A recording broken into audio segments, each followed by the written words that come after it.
true story of the three little pigs. Everybody knows the story of the three little pigs. But let me tell you a little secret. No one knows the real story. Because no one has ever heard my side of the story. I'm Wolf, Alexander T. Wolf. You can call me L. No one knows how big Bad Wolf thing got started. But it's all wrong. Maybe it's because wolves eat cute little animals like bunnies and sheep and pigs. That's just the way they are. But the whole Big Bad thing is all wrong. The real story is about a sneeze and a cup of sugar. Way back in Once Upon a Time, our friend Wolf was making a birthday cake for his dear granny. He had a terrible sneezing cold. He had run out of sugar.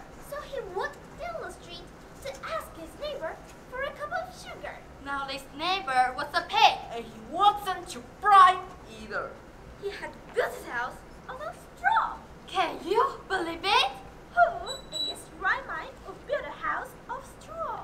So of course the minute Wolf knocked on the door, the straw house arrived in and he didn't want to just walk into someone else's house. So he yelled, Little pig!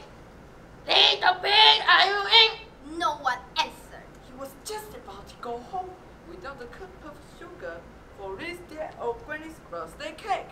When his nose started to itch, he felt a sneeze coming on. He huffed and he snuffed.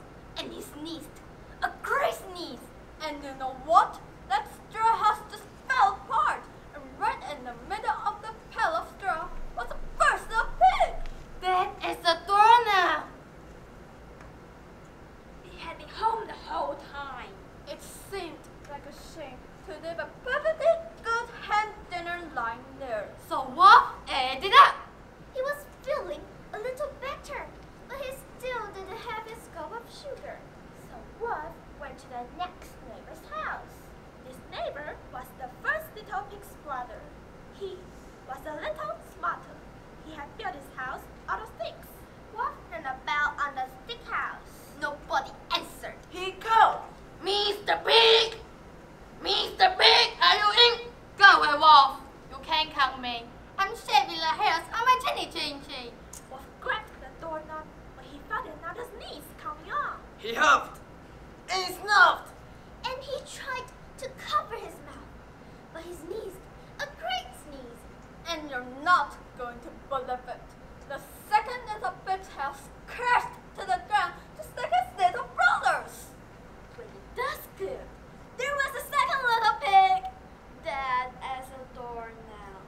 Wolf's honor! I didn't do it on purpose! You know food will spoil if you leave it out in the open, right? So Wolf did the only thing there was to do. He had dinner again. Wolf's cold was getting a little better, but he still didn't have that cup of sugar for his dear old granny's birthday cake. So Wolf went on to the next house where the first and second little pig's brother lived. He must have been the brains of a family, but he had built his house out of bricks. Wolf knocked on the brick house. Again, no one answered. Mr. Pig!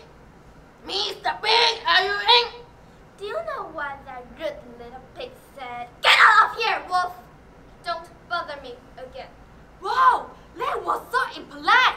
Pig probably had sick full of sugar, and he wouldn't even give Wolf a little cup for his dear sweet old granny's birthday cake.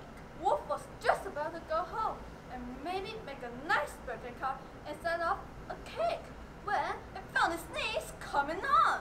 He huffed and he snuffed and he sneezed once again. Just then, the third little pig yelled. And your old granny can sit on a pin. Well, now, Wolf was normally a pretty calm fellow. But when he heard somebody talk about his dear sweet old granny like that, he went just a little crazy.